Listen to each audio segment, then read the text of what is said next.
Já, hér annar hluti siglingafræðarinnar og við förum hérna í gegnum sjókorti, hvernig það uppbyggt og hvernig það kerfi og hvernig segulpólarnir eru staðsettir á jörðinni og svo misvísunina, hvernig hún að virka. Á sjókortinu okkar sem við erum að nota hérna í þessu námi, þar eru allar línur á því, beinar en ekki hringlaga eða bogalaga, eins og það sama hvort við erum með norður-söður línur, sem lengdarbauga, eða hvort við erum með vestur-austur breiddabauga. Þetta allt saman teiknað í beinni línu, það búið að rétta úr bugðunum á þessu. Hlutföll á milli lengdar og breiddar á kortinu þau sömu á jörðinni og þessi kort slík, þau nefnast vaxandi kort eða Mercator-kort, sem kennt við hann sem fyrstur fann upp á því að þessu kerfi til þess að teikna kort á þann hátt sem gert þarna. Þetta orðin 500 ára gömul aðferð og í góðu gildi enn þann dag í dag, því að flest sjókort, hvort sem þau eru á pappír eða rafræn, þau eru uppið eftir þessu kerfi sem Mercator-kort. Á slíkum kortum eru kompásslínurnar alltaf beinar. Það sem við köllum kompásslínur það eru línurnar sem við drögum frá stað A til B og ætlum að fara að sigla eftir. Það nefnum við kompásslínur, siglingarleiðin sem við teiknum inn í kortið. Þessi mynd sem hér, hún sýnir raunverulega hvernig hugmyndin á bakvið vaxandi kort eins og Mercator gerðu þau. Við getum ímyndað okkur að við séum með hnattlíkan og það hálf gegnsætt yfirborðið á hnattlíkaninu og við getum komið fyrir sterkum lampa inn í líkaninu. Síðan tökum við ljósnæman pappír og vefjum pappírnum utan hnattlíkanið, kveikjum svo á lampanum og vörpum þannig myndinni á yfirborðinu út á pappírinn. Þegar ég tala að vefja pappírnum utanum, þá vorum við að tala að vefja honum utanum eins og beinum hólki, ekki að leggja hann allir í jörðinni, heldur bara að láta hann snerta miðbauginn og fjarlægast svo baugan eftir því sem ofar kemur úr hnattlíkaninu. Og þá myndi þetta varpast upp líkt og þetta sýnir myndinni, þar sem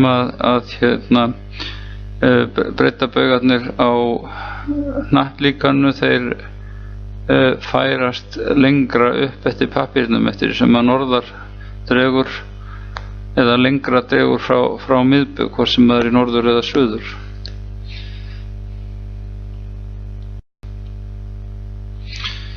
Sjómílan svo lengdareining sem við notum þegar við erum að sigla skipi á sjó og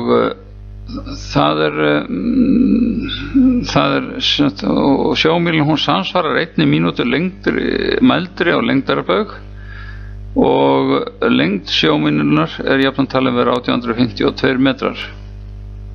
1 mínúta lengdarbaug það 1/60 úr gráðu. Þannig að það þá 60 mínútur í 1 gráðu.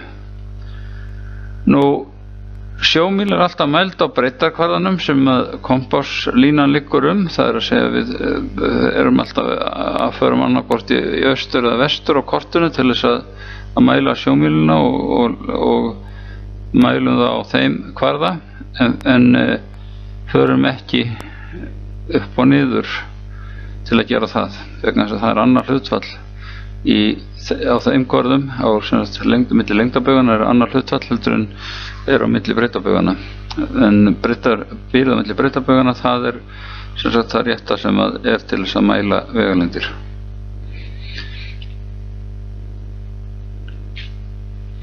Þar sem kortin eru vaxandi að þá lengjast bilin alltaf eftir því sem norðar dregur, þannig að þegar við mælum vegalengd ykkur staðar að þá þurfum að halda okkur í sama breiddarbili og til að mæla og vegalengdin sem við höfum stungið út eða mælt upp. Þá þurfum að fara með þá vegalengd bara beint til hægri eða beint til vinstri á kortinu og bera þar við kvarðan til þess að sjá vegalengdina. Við höfum ekki hlaupa milli breytarbíla vegna þess að bílinn þau lengst eftir sem norða dregur, og þá hætt við því að ef við erum kannski með stórt kort og tökum eitthvað bíl sunnarlega á kortinu og lesum svo af norðarlega á kortinu, að þá fáum við út allt aðra vegalengd heldur en að við ættum að fá. Siglingastefnur. Réttstefna, það svokölluð réttvísandi stefna, og hún liggur þá bara norður-söður samsíða lengdarbaugum jarða til dæmis, eða hún getur legið líka austur-vestur og allavegna, en það semst stefnan sem við teiknum inn á kortið. En við þurfum svo að færa þetta yfir í kompás vegna þess að við erum kannski að stýra eftir kompás, en við mælum upp og setjum út stefnur samkvæmt réttvísandi eða réttvísandi samkvæmt því að kortin eru öll teiknuð í réttvísandi stefnum, en svo þurfum við að hlaupa þarna yfir á annað kerfi sem er kompásin, og þá þurfum við að reikna út kompásstefnu með tilheyrandi aðferðum sem ég fer að koma að líka. Í kortinu eru svokallaðar rósir, og ég leyfi mér nú að vísa síðan á útskýringavídeó lestur og sjókortum. En þessar rósir, þetta eru hringir sem að sýna 360 gráður hringi, og þeir eru tveir, ytri og innri.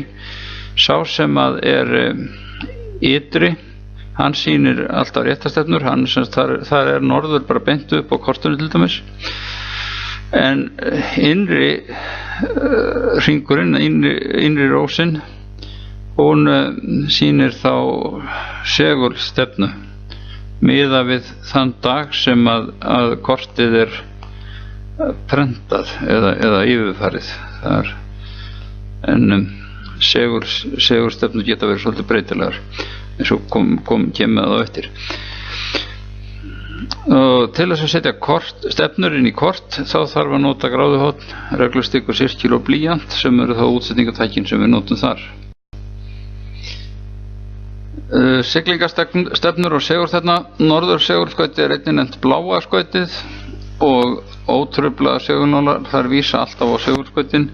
Jarðsegulstefna er nefnt segulstefna eða misvísandi stefna líka. Hornið á milli segulstefnu og réttarastefnu nefnist misvísun. Misvísun í Íslandi er vestlæg og er í mínus. Þegar farið er frá korti kompás þá breytast formerki misvísunar og verður mínus verður plús og öfugt, þannig að plús verður mínus, og ég fer svo nánar út í þetta á eftir. Þessi mynd væntanlega skýrir svolítið í hverju þetta liggur, þessi misvísun á milli réttarastefnu og segulstefnu, og þarna sjáum við segulskautið sem er þarna hvíti punkturinn ofarlega á hnettinum. Það sem er efst er svo jarðskautið aftur norður, hitt er segulnorður, og þetta er ekki á sama stað. Þarna er segulskautið þarna fyrir norðan Kanada, Alaska, þarna á þeim slóðum eins og sést þarna, en aftur á móti jarðskautið, þar sem möndullin er, sem að jörðin snýst það er þarna í norðri, þar sem að upp á 90 gráðum til dæmis, 90. breiddargráðu talið hérna frá, og þarna sjáum við hvernig misvísun, hún er vestlæg, þarna er merkt T og M þarna stefnunar, það er örvar þarna og vísur og T og M, það er magnetic sem er þarna segulstefnan sem og svo er norður þarna, réttvísandi norður þarna sem er T, og þetta horn sem er þarna á milli, þetta er misvísun. Misvísun hér við land, hún er vestlæg, og við kannski sjáum það bara á því að horfa á kortið. Við sjáum þarna Ísland sem að þarna rétt hjá Grænlandi, að þá þetta mjög vestlæg stefna frá Íslandi og í áttina að Sigurskautinu.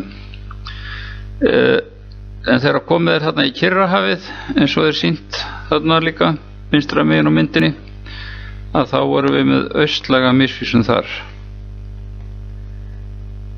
Kompassnálinn vísar alltaf á Sigurskautinni. Hún leitar alltaf að auðveldustu leiðinni til að vísa á Sigurskautinni ef ekki að trufla hana.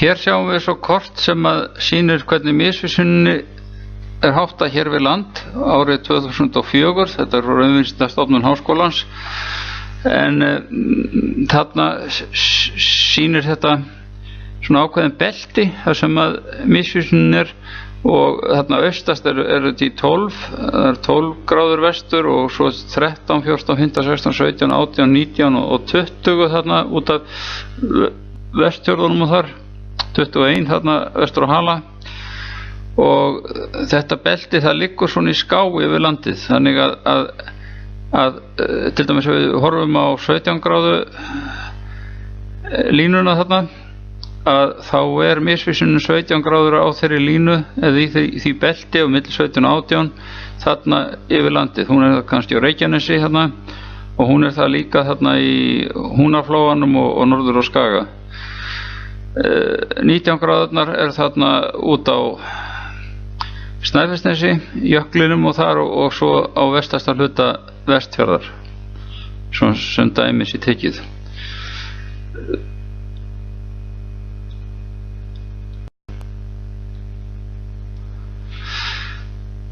Já, siglingastefnur sem að eru þá versus segulstefna. Sko, þegar við ætlum að fara að sigla eftir kompás, þá erum við að reikna út hvað við eigum að setja kompásin á til að fara rétta leið á milli tveggja staða. Rétt stefna svo stefna sem við teiknum út í kortið á milli staðar A og B.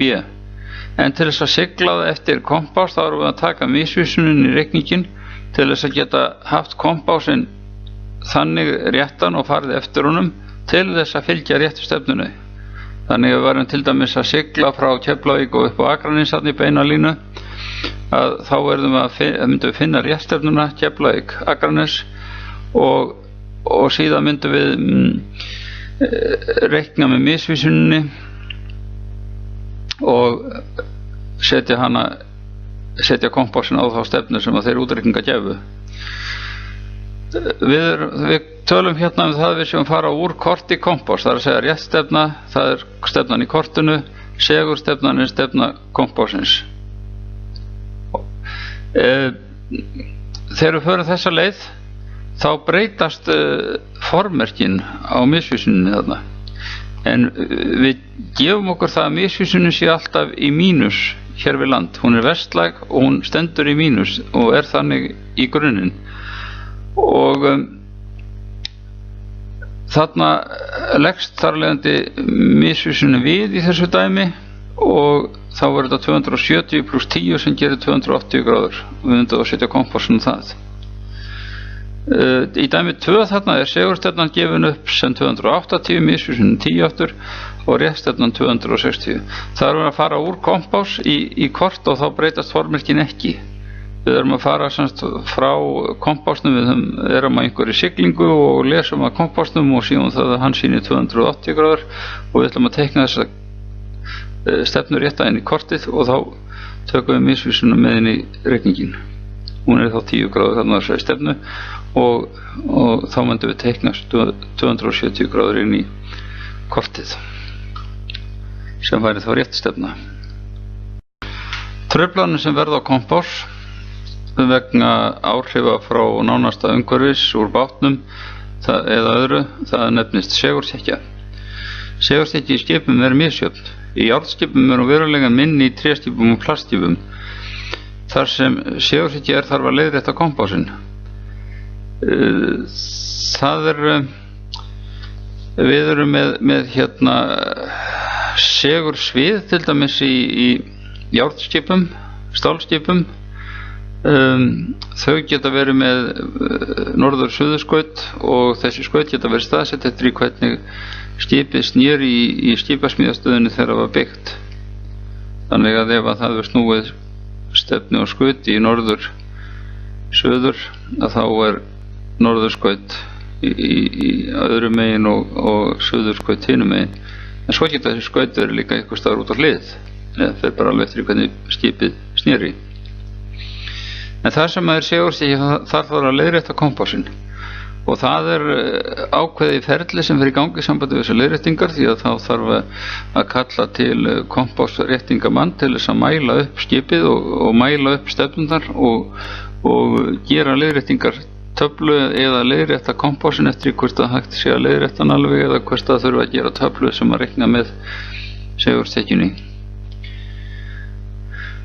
Þetta er framkvæmt á þann hátt að það er siglt eftir miðum, eða var, sennilega bara GPS sem komin inn í þetta núna sko, en hérna áður fyrr þá var skipinu siglt í ákveði mið, þú fórst kannski út úr hérna einhverju höfn og þú vissir að vita eitthvað staðar sem átt að vera akkurat í þessari stefnu og þú setti bátinn á vitan, bara miðaðir hann þannig út og sigldir í áttina þessu. Og gáður leið á kompásinn hvort hann sýndi það sem hann átti að gera. Og ef hann sýndi það ekki, þá var reynt að leiðrétta kompásinn með því að setja svona litla segla í kringum hann til þess að rétta hann af. Og ef það dugði ekki til, að þá var skekkjan skráð inn í segulstekjutöflu sem við komum til með að vinna með töluvert í náminu, þar sem maður hefur skekkjuna til viðmiðunar þegar maður er að reikna út stefnur sem maður ætlar að fara að sigla. Hér á þessari glæru þá verið að útskýra hvernig segulstefnunar og réttstefnunar virka eftir í hvora áttina maður er að fara, og það er sett upp á dæmi þar sem að það er það sem er komin inn í segulstekjan líka, og við erum þarna með réttstefnu vinstra megin á glærunni, réttstefnu upp á 100 gráður, misvísun upp á -20. Segulstefna er þá 120, það er vegna þess að við erum að fara úr korti kompás, þá breytast formyrkin. Segulskekkja sem reynist vera -2 í töflunni, hún leggst líka við og þá verður þetta þarna kompásstefna sem er þá 122 gráður. En hins vegar þegar farið úr kompás í kort þá breytast formyrkin ekki, og þannig dæmi um það er kompásstefna upp á 122 gráður, segulskekkja upp á -2 dregst frá, þannig að segulstefna verður þá 120 og misvísun verður þá -20 og réttstefna 100. Og þá er það réttstefnan sem við höfum hana sem við teiknum þá inn í kortið til að sýna leiðina sem við erum að fara.